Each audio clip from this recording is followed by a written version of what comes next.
जी अस्सलाम वालेकुम रहमतुल्लाहि व बरकातहू। आवाज़ आनी चाहिए आपको। मैं बात बता देता हूँ कि सलाम करना सुन्नत है, लेकिन सलाम का जवाब देना वाजिब है।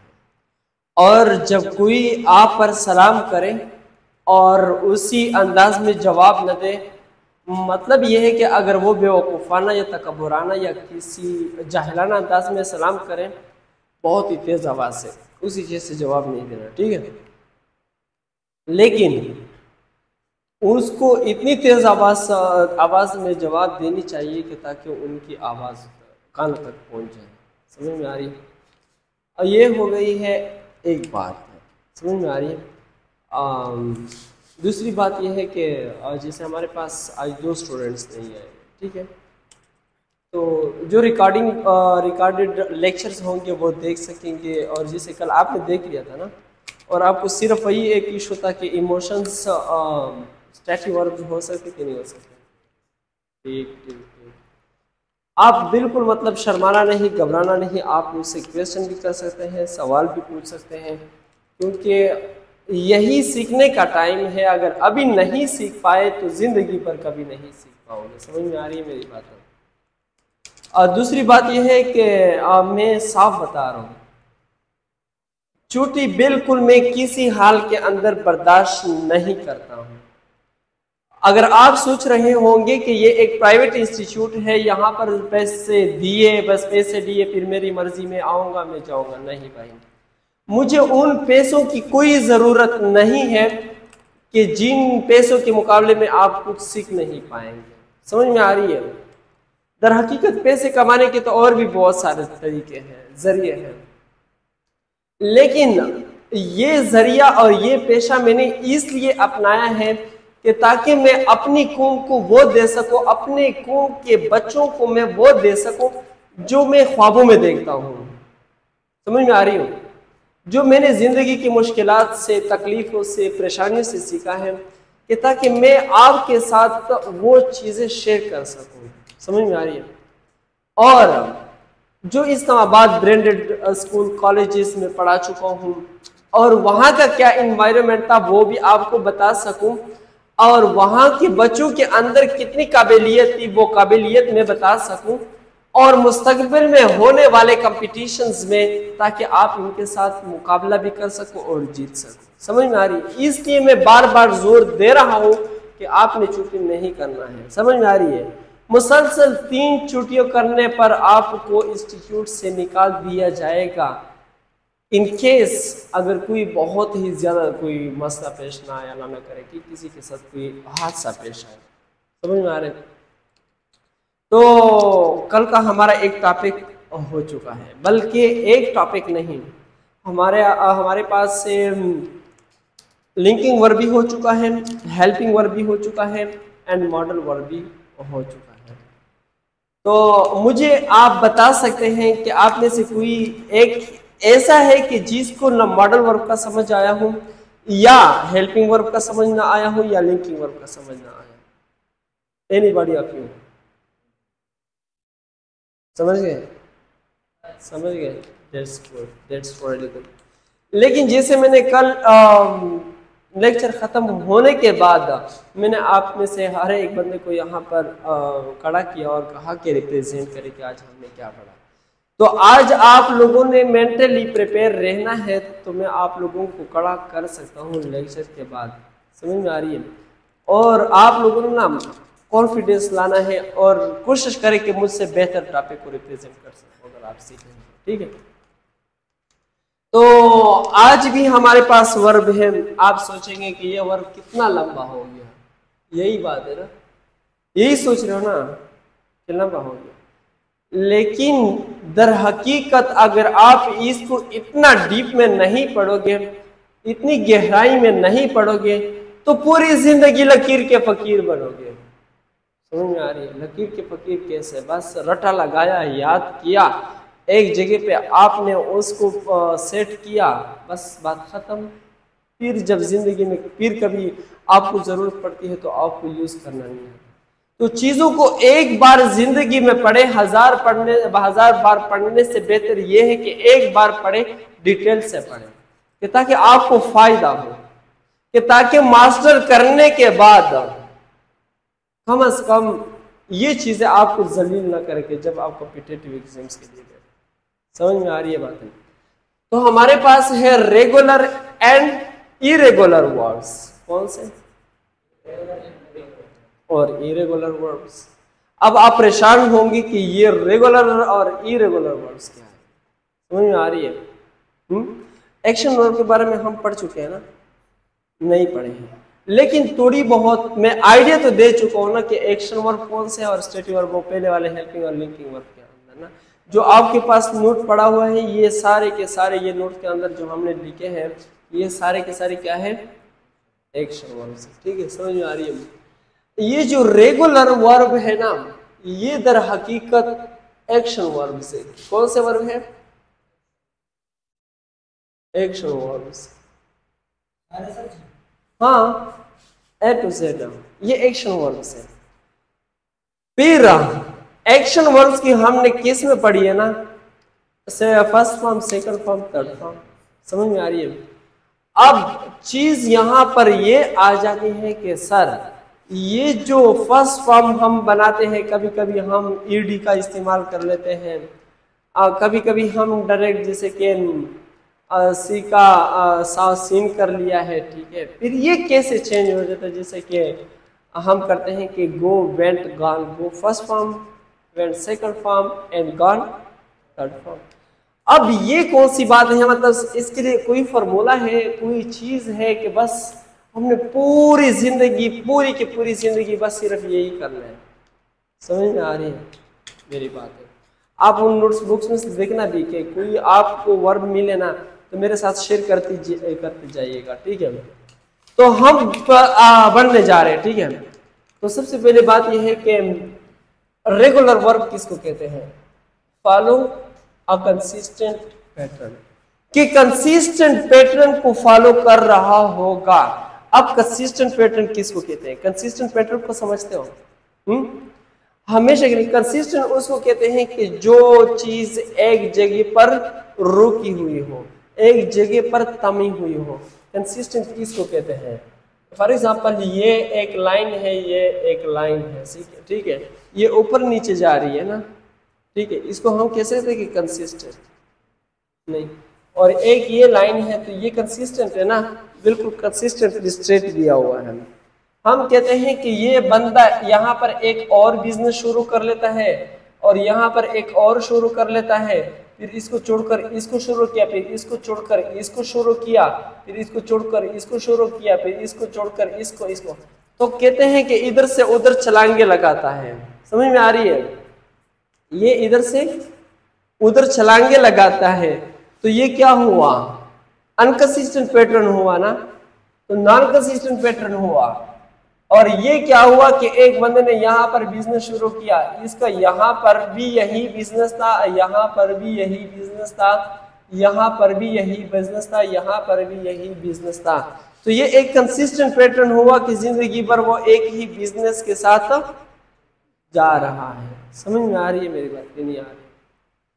तो हम पढ़ रहे थे कि रेगुलर जो वर्ब है, रेगुलर वर्ब बेसिकली इसका जो पैटर्न है वो कंसिस्टेंट है। ठीक है, अब हम कंसिस्टेंसी को आगे जानते हैं कि कंसिस्टेंसी किसे कहते हैं। समझ में आ रही है? तो जब हम इसको डिटेल में पढ़ेंगे तो आपको समझ में आ जाएगा। तो इसका जो पैटर्न है वो क्या है? कंसिस्टेंट है। ये वर्ड आपने कहाँ पर याद रखना है? घर में याद रखना है, बाजार में। अब दिमाग के अंदर आपने इसको क्या करना है? याद रखना है। इसका पैटर्न तो समझ गए ना? हाँ, कि इसका पैटर्न क्या है? Consistent. When forming the past tense, कि जब ये बना रहा हूं पास्ट टेंस को। कौन बना रहा हो टेंस को? मैंने पहले दिन बताया था कि हमारे पास जो वर्ब्स है ये क्या करता है? ये टेंसेस और सेंटेंसेस को चेंज करता है, करती है ना, करता है या करती है, जो भी है। ठीक है, तो ये बेसिकली क्या करता है, कहते हैं कि जब हम इसकी क्या कर रहे थे pattern when forming the past tense, जब हम इसकी पास्ट टेंस बना रहे होते हैं।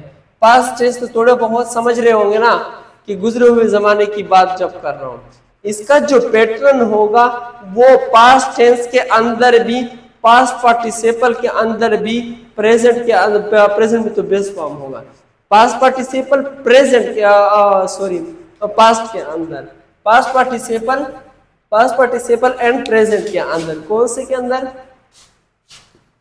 For example past base form के अंदर, पास्ट टेंस के अंदर, पास्ट पार्टिसिपल के अंदर, ठीक है, पास्ट पार्टिसिपल के अंदर। अब बेस फॉर्म तो जाहिर ही बात है कि चेंज होगा, first form of the verb होगा ना, तो चेंज तो हमारे पास पास्ट पार्टिसिपल में आता है। तो कहते हैं कि ये दोनों एक जैसे होंगे, कैसे होंगे, एक जैसे होंगे, कैसे होंगे, एक जैसे होंगे, ये और ये और ये और ये दोनों एक जैसे होंगे, समझ में आ रही है। इसको कहते हैं कंसिस्टेंट पैटर्न।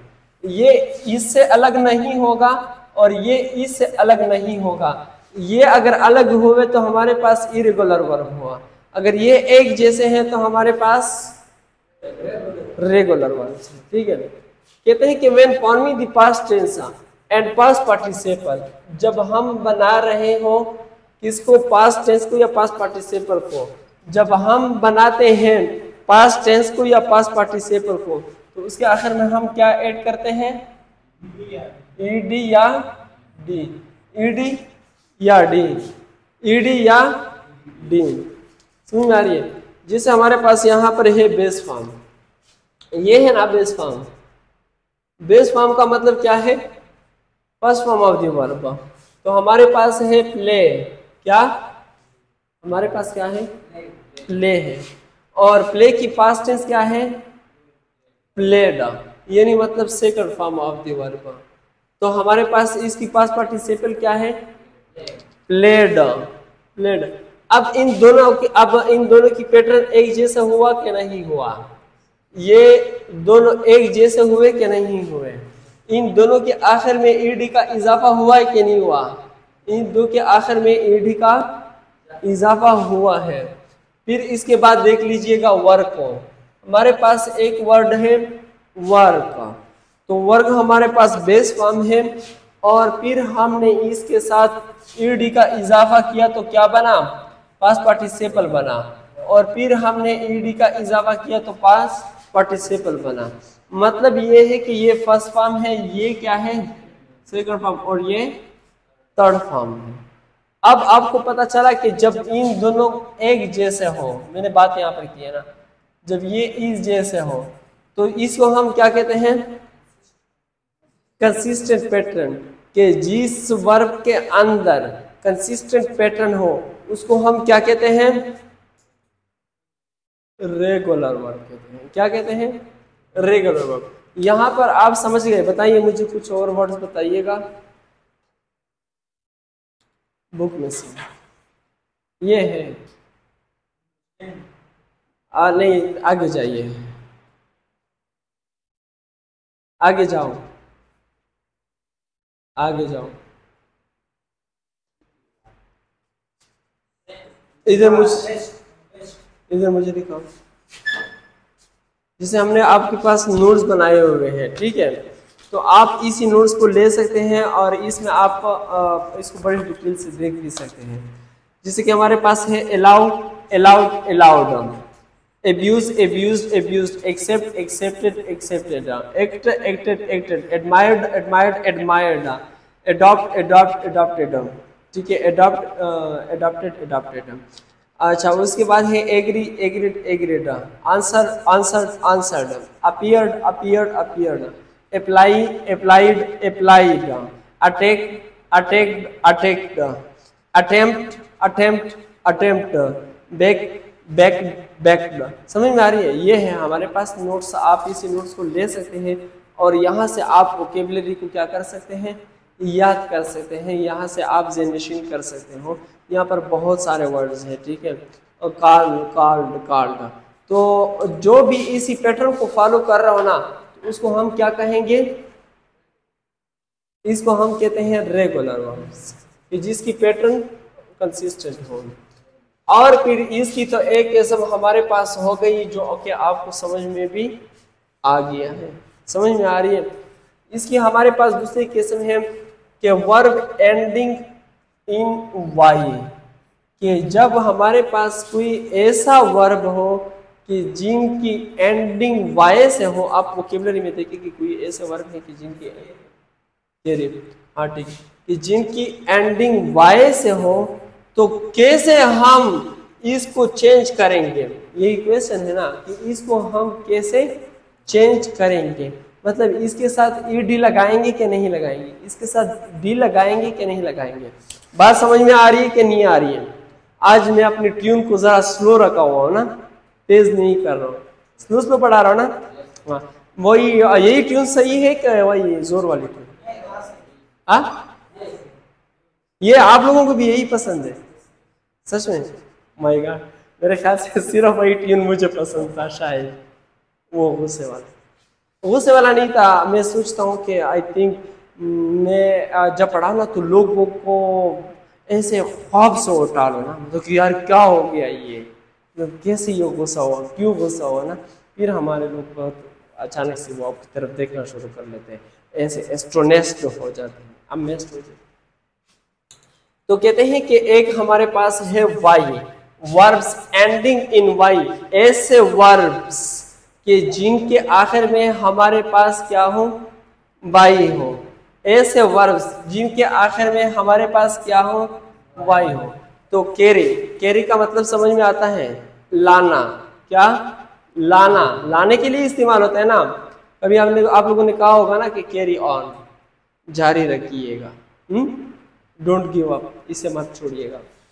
तो कहते हैं कि जब हमारे पास ऐसा कोई वर्ब हुआ कि जिसके आखिर में वाई हुआ, तो कहते हैं आफ्टर अ कॉन्सोनेंट, एक कॉन्सोनेंट के बाद। ये हमारे पास जो आर है ये वॉवेल में से है कि कॉन्सोनेंट में से है? किस में से है? किस में से है? किस में से है? किस में से है? याद रख लीजिएगा कि जब भी कॉन्सोनेंट के बाद वाई आ जाए तो हम फिर भी वहां पर इस वाई को चेंज कर लेते हैं। किस चीज के अंदर? आई में चेंज कर लेते हैं। किस चीज के अंदर चेंज कर लेते हैं? आई में। तो कहते हैं कि चेंज वाई, ये वाई को चेंज कर दूं इनटू आई। किस चीज में चेंज कर दूं इसको? आई के अंदर चेंज करो। तो यहाँ पर इन्होंने कहा कि कैरी, और यहाँ पर ये जो वाई था देखें, यहाँ पर इन्होंने वही आर लगाया। ये एक हमारे पास कॉन्सोनेंट था, इसी कॉन्सोनेंट के बाद जो वाई थी इसी को इन्होंने चेंज कर दिया। किस चीज के जरिए से? आई के जरिए से। आई के अंदर चेंज कर दिया। जब आई के अंदर चेंज किया तो ये क्या हुआ? कैरियर। क्या हुआ? कैरियर। तो ये फर्स्ट फॉर्म भी हमारे पास कैरी हुआ, सेकंड भी हमारे पास कैरिड हुआ, और थर्ड भी कैरिड हुआ। इस तरह आप लोगों के दिमाग में कोई और एग्जांपल्स हैं?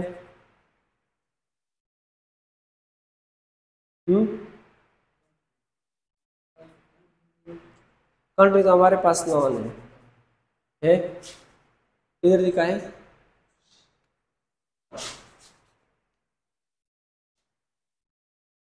इतना, तो आप भी थोड़ा बहुत एक बार। ये मुझे मिल गया, ठीक है। BURY, इसका क्या तर्जुमा है? बरी का दफन करना ना। तो यहाँ पर आर है ना, इसके बाद वाई आई आया ना, बरी किसी चीज को दफन करना। वाई आया है कि नहीं आया? आया है कि नहीं आया? इसको मैं चेंज करता हूं तो क्या बनेगा? BURIED।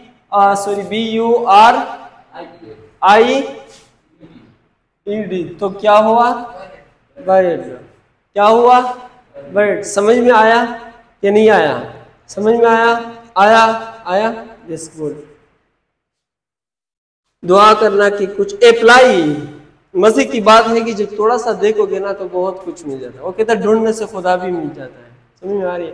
जरूरी नहीं है कि आपके दिमाग में हर लफ्ज आपको बिल्कुल ऐसे याद हो जैसे मौलाना आजाद कलाम को याद हुआ करते थे ना यार। मतलब ये है कि कंसेप्ट अब बहुत सारे हजारों लाखों में ना ऐसे वर्ड्स हो सकते हैं और तमाम वर्ड्स को याद तो नहीं कर सकते ना। आपके पास दिमाग में फॉर्मूला हो कि कॉन्सोनेंट के बाद अगर वाई तो आए तो उसको हम क्या करेंगे, चेंज करेंगे, APPLY क्या हुआ, अप्लाई हुआ ना, अप्लाई हुआ ना। तो ये अप्लाई बेसिकली इसको हमने चेंज कर दिया किस चीज में, आई में, तो क्या बना अप्लाइड। ये अप्लाइड अब क्या हुआ, इसकी सेकंड एंड थर्ड फॉर्म हुआ।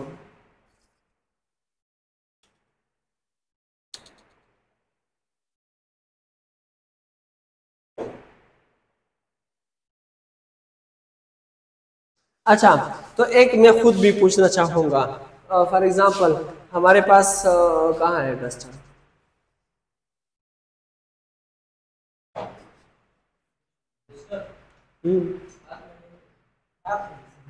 हाँ कभी कभी भूल जाता, आज मैं बहुत ज्यादा थक चुका हूँ, आज मैं बहुत ज्यादा थक चुका हूँ तो इसलिए मुझे माफ कीजिएगा ऐसे ना। अच्छा एम्प्लॉय, मैं किसी एक से पूछूंगा, ठीक है, उसी ने जवाब देना है, ठीक है। आपका नाम क्या है? काशिफ, खड़े हो जाओ। एम्प्लॉय ये क्या है, EAPLOY, एम्प्लॉय चेंज हो सकता है ये, that's okay, great, clapping clapping for this guy. अच्छा ठीक है, APLOY, ठीक है। तो एक मिनट हाँ, इसके अंदर डबल ही आता है भाई साहब। रूल तो हमने ये पढ़ा था कि जब ई से पहले कोई कॉन्सोनेंट हो, हाँ तो ये हमारे पास वॉवेल आया है इसलिए ये चेंज नहीं हो सकता, ये हमारे पास ED लगेगा, एप्लाइड होगा ना कि एम्प्लॉयड। समझ में आ रही है? हाँ तो आपने ना, मैं इस तरह और भी सवाल पूछ सकता हूँ, बैठ जाइएगा। अब किसका नंबर है, आपका नाम? एक मिनट, मुझे कोई वर्ड मिल जाए यार। ले, मुझे मिला ले, LAY ले, चेंज हो सकता है कि नहीं हो सकता? क्यों?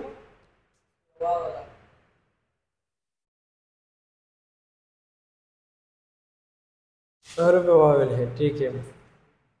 तो ये चेंज क्यों नहीं हो सकता? ठीक है, गुड, बैठ जाओ।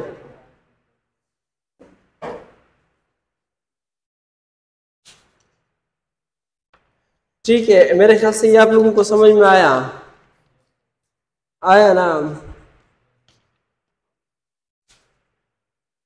डिस्ट्रॉय चेंज हो सकता है कि नहीं हो सकता? डिस्ट्रॉय,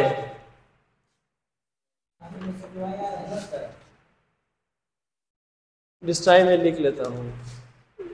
आपका नाम है, आपका आर नेम पीछे,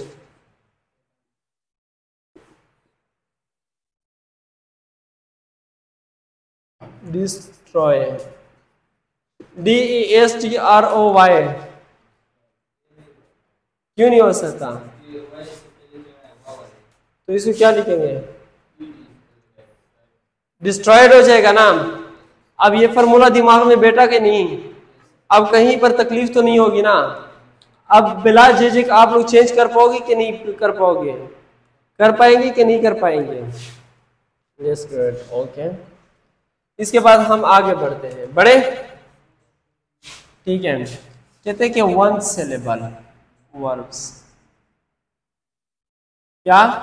वन सिलेबल वर्ब्स, कितने syllable verbs? One syllable verb. Syllable किसको कहते हैं? एक साउंड निकाले, एक ही साउंड निकाले, इसको कहते हैं।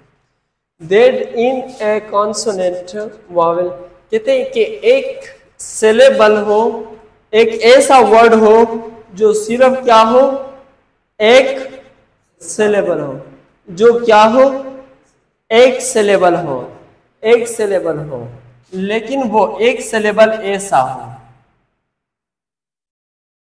कॉन्सोनेंट आए, क्या कॉन्सोनेंट आए, बीच में वॉवेल आए, फिर ये क्या है, वो वॉवेल। जब वॉवेल आए, क्या है, जब वॉवेल आए और कॉन्सोनेंट आए, पहले भी कॉन्सोनेंट आए, बाद में भी कॉन्सोनेंट आए, बीच में क्या आए, वॉवेल आए। समझ में आ रही है? तो कहते हैं कि डबल द फाइनल कॉन्सोनेंट, जो आखिर वाला कॉन्सोनेंट है इसको डबल कर दीजिएगा, इसको क्या कर दीजिएगा, डबल कर दीजिएगा। एंड एड ईडी, और फिर क्या करो, ईडी को ऐड करो, क्या करो, ईडी को ऐड करो। फॉर एग्जाम्पल हमारे पास टेप है, टेप किसको कहते हैं उर्दू में, किसी चीज को टेप करना है, जैसे टपावल होता है ऐसा शोला। टिकटॉक में आप लोगों ने देखा होगा ना, वो कहते कि double tape double tape double tape double tape, वो डबल, हाँ वो double tape double tape double tape, वो से फिर दिल उड़ते हैं ना, ऐसे दिल वही टेप है। अब इसके ऊपर ये फार्मूला फिट हो रहे कि नहीं हो रहे, कॉन्सोनेंट आया है कि नहीं आया, कॉन्सोनेंट एंड में आया है कि नहीं आया, यहाँ पर बीच में वोवेल आया है कि नहीं आया, आया है। इसको मैं क्या करूं,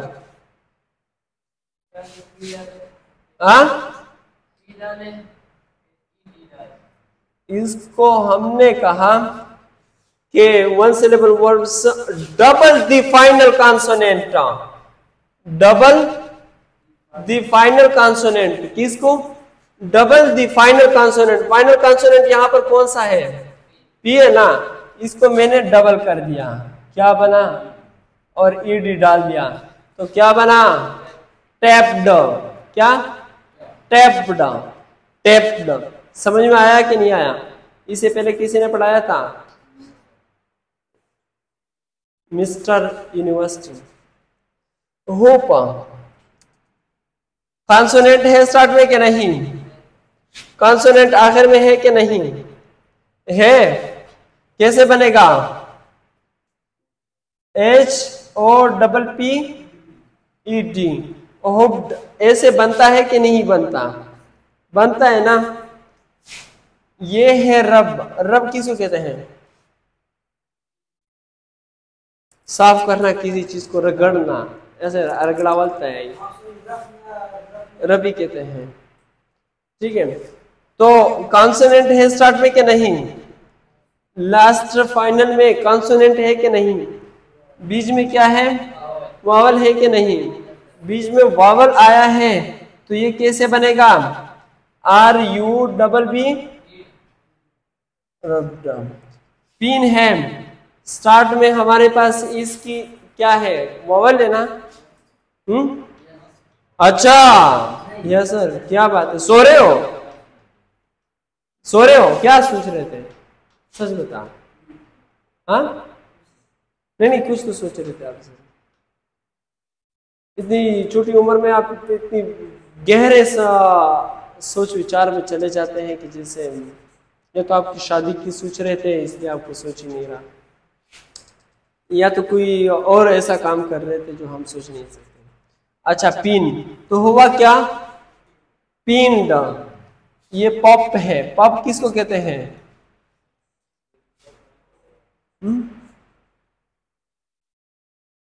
पॉप, पॉप आवाज होती है एक किस्म की, पॉप ये हारन एक किस्म की तेज की आवाज को कहते हैं। तो स्टार्ट में क्या है यहाँ पर, ये स्टार्ट में क्या है, कॉन्सोनेंट, एंड में क्या है, तो स्टार्ट में भी कॉन्सोनेंट और एंड में भी कॉन्सोनेंट, तो क्या बनेगा, पॉप्ड, समझ में आ रहा है।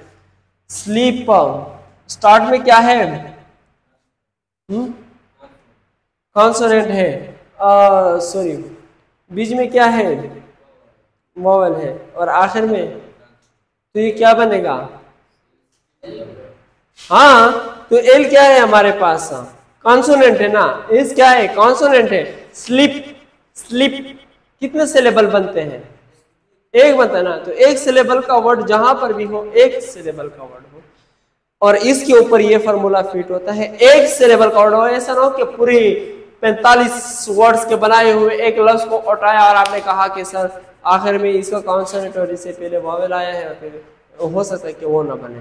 मैं वन सिलेबल की बात कर रहा हूं, तो ये क्या बनेगा, slip, snip, snip,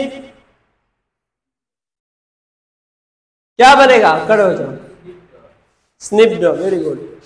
drop, drop, grape, graped, clap, clap. तो आपको समझ में आया, नहीं आया यार, समझ में आया, माय गॉड, ये तो बहुत अच्छी बात है। किताब में इरेगुलर को निकालें, इरेगुलर,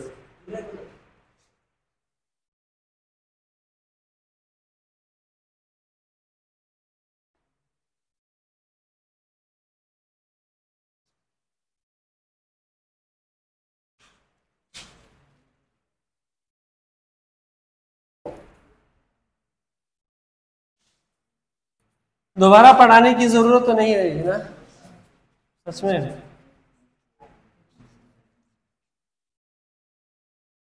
अच्छा निकालिए, मुझे दे दो।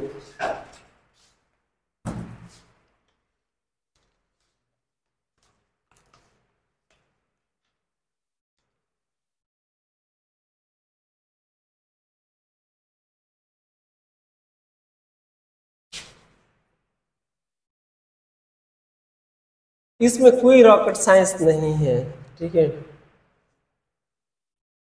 कहते हैं कि इसकी कोई स्टैंडर्ड पैटर्न नहीं है, क्या नहीं है इसकी,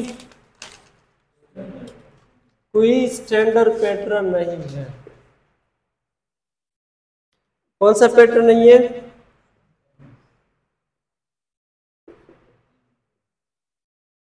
कोई स्टैंडर्ड पैटर्न इसका नहीं है। और इसके आखिर में already ED for the past tense and past participle last they change from, समझ में आ रही है, ये ले।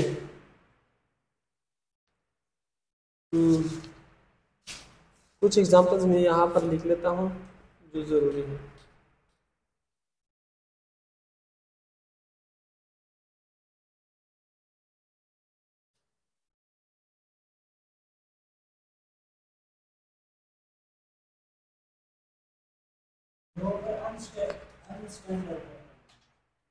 नहीं स्टैंडर्ड पैटर्न मतलब ये अन आ गया, अन पैटर्न कर दो, ठीक है। स्टैंडर्ड का मतलब ये है कि इसकी कोई स्टैंडर्ड पैटर्न नहीं है, इसकी कोई स्टैंडर्ड पैटर्न नहीं है, मतलब ये है कि इसकी कोई कांस्टेंट पैटर्न नहीं है, अनकॉन्स्टेंट पैटर्न ये रखा है। समझ में आ रही है। हमारे पास इसकी और भी बहुत सारे एग्जाम्पल्स हो सकते हैं। क्या हो सकते हैं, एग्जाम्पल्स हो सकते हैं। जिस हमारे पास ब्रिंग है, ब्रिंग की फर्स्ट फॉर्म है, सेकंड का फॉर्म क्या है, ब्रॉट, थर्ड फॉर्म क्या है, हाँ अच्छा ठीक है। फर्स्ट फॉर्म क्या है, एवेक, सेकंड क्या है, एवॉक, थर्ड क्या है, एवॉक। अच्छा बॉय क्या, बाय, बॉटम, बाट, और बताते रहो। हाँ क्या है, ड्रिंक, ड्रिंक, ड्रंक, हाँ ईट, ईट, एट, ईटन। लाई क्या है? हाँ, फ्लाई, फ्लीव, फ्लॉन। हाँ, नो, न्यू, न्यू, नाउन। हाँ, यही है ना? मतलब समझ में आया? अभी मुझे बताते रहो कि यहां पर कोई पर्टिकुलर कोई पैटर्न नजर आपको आ रहे नहीं आ रहे ना? मतलब यहां पर बॉट बॉट आया है, यहां पर बॉट आया है, यहां पर बॉट आया है, ये कोई कांस्टेंट पैटर्न नहीं हुआ, ठीक है, कि जिसके अंदर हम सिर्फ ईडी का इजाफा करते हैं। अब ठीक है, ये है हमारे पास इरेगुलर वर्ब। हमने कहा एवेक, एवोक, एवोक, यहां पर ओ आया है कि नहीं आया है? और यहां पर लास्ट में हमने ई एन डाल दिया कि नहीं डाला? डाल दिया ना। यहां पर बाय है तो हमने क्या कहा? Brought, brought, sorry bought, bought है तो बॉट, बॉट। समझ में आया? ड्रिंक है, यहाँ पर DRINK के ड्रिंक, और यहाँ पर ए हमने लगाया है ड्रिंक, और यहाँ पर हमने लगाया है ड्रंक, ड्रिंक, ड्रिंक, ड्रंक। हो गया ना? ईट है, यहाँ पर हमने EAT, ईट लिखा है, बेस फॉर्म है इसका, ये बेस फॉर्म है। कौन सा फॉर्म है? ये हमारे पास बेस फॉर्म है। और ये हमारे पास क्या है? इसकी सेकंड फॉर्म है, हमने 88 कर दिया है, और हमने ईटन बना दिया है इसकी थर्ड फॉर्म। समझ में आ रहा है कि नहीं आ रहा है? अच्छा, यहाँ पर हमने कहा कि अफ्लाई, समझ में आ रहा है? उड़ना, उड़ना। तो इसकी सेकंड फॉर्म क्या रहा? लीव। और इसका थर्ड फॉर्म क्या रहा? लो। और इसकी नो है हमारे पास, इसकी सेकंड फॉर्म क्या रहा? न्यू। और इसका नॉन। समझ में आया कि नहीं आया? लेकिन इससे बढ़कर कहते हैं कि कुछ एक्सेप्शनल केसेस यूं भी हो सकते हैं कि फर्स्ट फॉर्म भी एक जैसा हो, सेकंड भी एक जैसा हो, थर्ड भी एक जैसा हो। फर्स्ट भी एक जैसा हो, सेकंड भी हो, थर्ड भी एक जैसा हो। जैसे कि कट, कट, कोई फर्क है? Put, put, let, let. अगर ऐसा कोई केस हो कि जिसकी ये हाल हो, जिसकी फर्स्ट, थर्ड, सेकंड, ये बहुत ही ज्यादा रेयर केसेस में होता है, बहुत ही ज्यादा कम होता है, ठीक है ना? इस पे दिमाग आना चाहिए। जहां पर भी आपको इसकी जरूरत पड़ी ना, ये बहुत ही मुख्तसर, बस पुट, लेट, कुछ और ज्यादा हो सकते हैं, 5, 6, 10, इससे ज्यादा नहीं होते। और जो ज्यादा होते हैं या तो वो रेगुलर होंगे या तो इरेगुलर, और ये भी बेसिकली इरेगुलर का एक किस्म है। समझ में आया कि नहीं आया? आज के टॉपिक के अंदर हमने कितने वर्ड्स पढ़े? कौन कौन से? Regular and irregular. कुछ समझ में आया कि नहीं आया? अच्छा ठीक है, कुछ समझ में आया, दैट्स ग्रेट। इसकी प्रैक्टिस करते हैं कि नहीं करते हैं? कर लिया करें यार। यकीन से जानिए कि आज आप लोगों के पास मौका है, ये मौका जाने के बाद ना हाथ से पूरी जिंदगी रोगे, लेकिन प्रैक्टिस का कभी मौका नहीं मिलेगा। जब आप अभी से इन चीज़ों की प्रैक्टिस करोगे ना, तो यकीनन क्या आपकी लैंग्वेज के अंदर फ्लुएंसी भी आएगी और साथ साथ में होगा।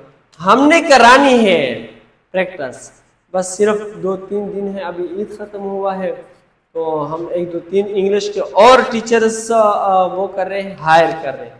समझ में आ रहे हैं? तो बाकायदगी के साथ इसी की हमने प्रैक्टिस बुक बनाई हुई है, शॉर्ट स्टोरीज बनाई हुई है। उन्हीं शॉर्ट स्टोरीज में आप ये पहचानेंगे कि कौन सा रेगुलर वर्ब है, कौन सा इरेगुलर वर्ब है, और फिर आप इसे लिखेंगे भी, और फिर उसी शॉर्ट स्टोरीज को आप बोलेंगे भी। समझ में आ रही है? तो मैं सोच रहा हूँ कि जब तक हमारी हायरिंग का सिस्टम न बने, मतलब आज तो कल 2 दिनों के अंदर ना हमारे पास टीचर्स आ जाएंगे, बहुत सारी सीरीज हमें सेंड हो रही है, ठीक है? तो मतलब हर किस्म टीचर तो बंदा यहाँ पर हायर भी नहीं कर सकता, तो इसलिए you have to wait for us. Just only for some days, ठीक है। फिर उसके बाद हम प्रॉपरली इन चीज़ों की ना राइटिंग, रीडिंग एंड स्पीकिंग की बाकायदगी से क्लासेस शुरू कराएंगे और लिसनिंग की भी क्लासेस शुरू होंगी, ठीक है। समझ में आ रही है? तो आज के लेक्चर के लिए और आज के लिए मेरे ख्याल से इतना काफ़ी है, और इंशाल्लाह मिलते हैं नए लेक्चर के अंदर और नए क्लास के अंदर इंशाल्लाह। और मैं कल आप लोगों से पूछ भी सकता हूँ, ठीक है। समझ में आ रही है? स्टॉप, गिरा न देना।